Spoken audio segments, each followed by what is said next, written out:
Yes, it's about time we talk about why were there 10 Makot, 10 plagues. You're sure we can discuss this in a short clip?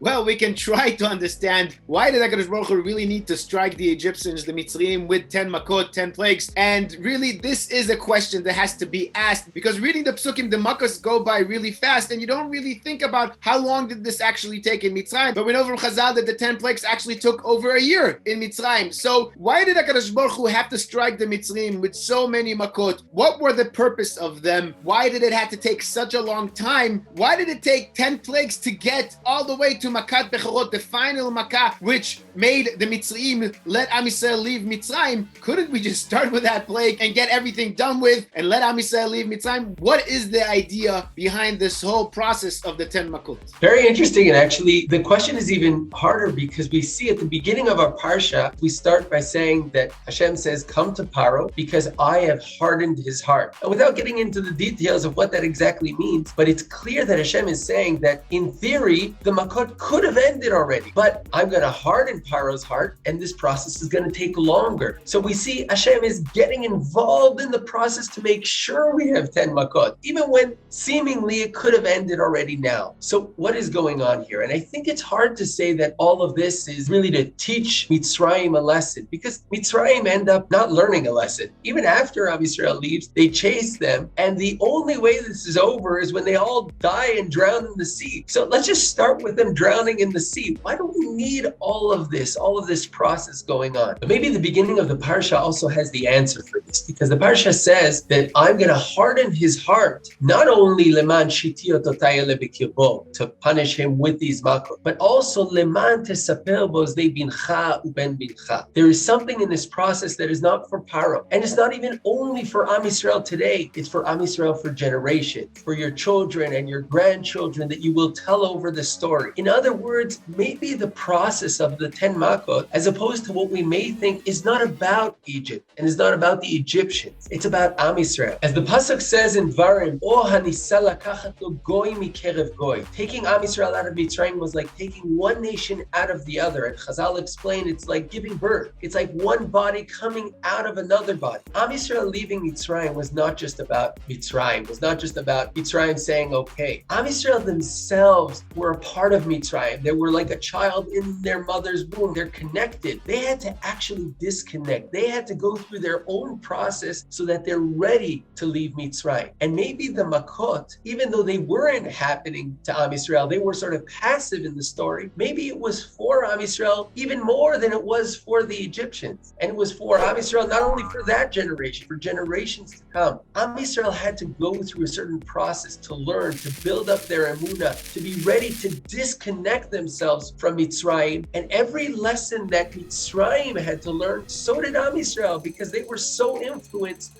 by the culture of Mitzrayim, by living there for so long, by the way of thought. Every lesson that the Mitzrayim had to learn, so did Am Yisrael. By being there, by being passive, by fearing what was going on and seeing what was going on, they themselves learned these lessons step by step. But you may ask, if it's about Am Yisrael believing in HaKadosh Baruch Hu, they believed right at the beginning. In Shemot, when Moshe comes to them, it says right away that they believed him with no questions. They believed that Hashem came and remembered Am Yisrael and saw their pain. That's it. They have full emunah. Let's leave already. Why can't they leave yet? But as we see right after, emunah is not just about, that's it, I believe, I'm a man of faith. It's not a yes or no question. Emunah is a process. It's something we learn. We learn our whole lives. We deepen our emunah because we see Am Yisrael who said these great words of emunah just after that, when things got a little complicated and didn't go as planned. They turn to Moshe and they get angry at Moshe. And the next time Moshe comes with a great speech, they don't even listen to him. So obviously, emunah is not just about being able to say, and they truthfully really believed when they said it. They said, we believe. But emunah is a process. It's something that we go through. We build step after step. We recognize. We learn not to just say, okay, we believe, but be able to challenge that. As a child, when things are simple, you say, okay, God, I believe in God. But as you grow up, you're challenged. This emunah is challenged over and over. And as it's challenged, you grow and deepen it. And as we've mentioned last last year, we mentioned last week, Am Yisrael don't leave Mitzrayim until they get to the point where they can really have that full emunah. Even when nothing has changed, when even they're still in Mitzrayim and they're able to celebrate that emunah and celebrate that freedom, that's when they've gone to the point that even in the face of all challenges, their emunah is strong. And that's the point when they're ready, when they've completed the process of the 10 Makot. Not the Egyptians completed the process. They completed the process. When that process wasn't over yet, says Hashem, I'm going to harden Pharaoh's heart so that we can complete this process. Because Am Yisrael has to reach that point where they're fully ready to disconnect from Mitzrayim, where they're fully ready to accept upon themselves the emunah in HaKadosh Baruch Hu and everything that it means. And then they're really ready to walk out of Mitzrayim. I really like what you're saying, and it really is such an important lesson to understand from the 10 Makot, that these Makot were not necessarily meant only for the Egyptians, but more importantly, they are meant for us. Like you were saying, one of the ideas behind these Makot is that we keep on learning them and teaching them generation after generation in order to build our own emunah, because just like you were saying, when you're a kid, you have this simple emunah. And also when I was a kid, I always thought that as you grow older, you will get to the stage where you acquire your emunah, just like you acquire a degree.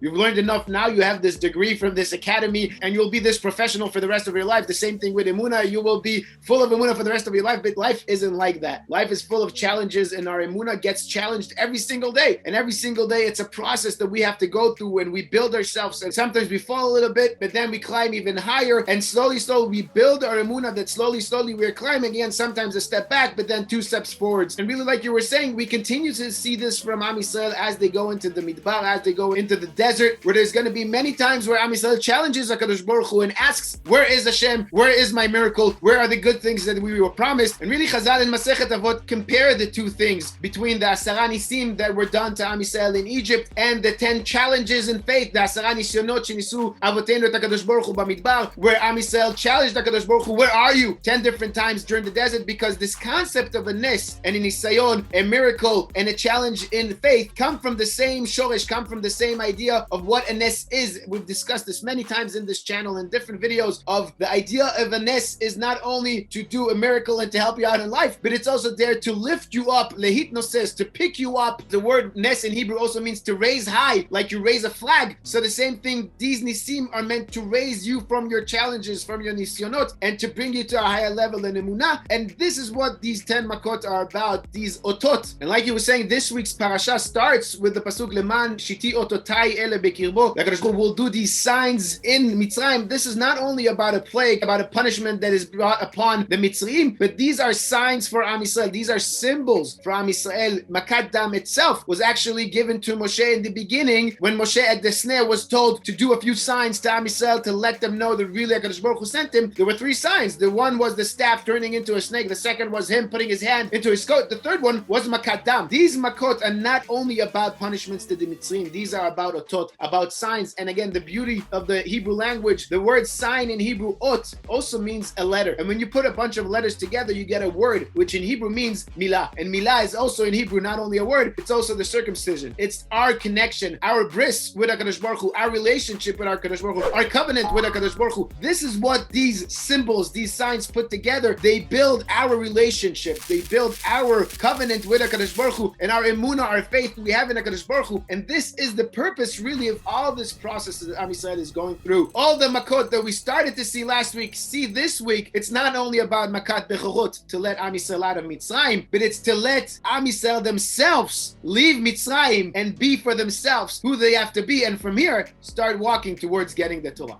You know, based on this, we really need to now go into every single makah and analyze what it means and how this builds another process. Obviously, we can't cover in this video, but just maybe one point. We say on Pesach that Reb and Noten Bahem Simanim used to group the makot in 3 groups, Tatzach, Adash, Ve'achab. And there are many explanations of why they're grouped that way and what each part teaches us. But if we notice at the beginning in the first makah of each set, we'll find a similar sentence about knowing feeling about God's presence. But if we look deeply, we'll see there too, there's these stages. It starts with Bazot teda ki ani Hashem. You'll know that I am God, that there is a God in the world. But in the second stage, it's already Leman teda ki ani Hashem bekerev haaretz. I'm not just a God, I'm not just here. I'm involved, I'm within this world. I'm involved in what happens within the world. And then the third group starts Leman teda ki la Hashem haaretz. It's not just I exist, it's not just I'm involved in the world, it's ki la Hashem haaretz, meaning everything, not only in the skies, but also in the land, everything in this world is part of HaKadosh Baruch Hu's world, is part of HaKadosh Baruch Hu. There's nothing, einod milvado. This process that we go through step after step is built through these Makot. And of course, there's a lot more to dive deeper into the details of this. And I think that by understanding that this lesson is not just a lesson for the Egyptians, it's most importantly a lesson for Bnei Yisrael and a lesson for us. It allows us to really dive deeper and learn each Makah and learn what we can learn and how we can grow our emunah step by step through this process.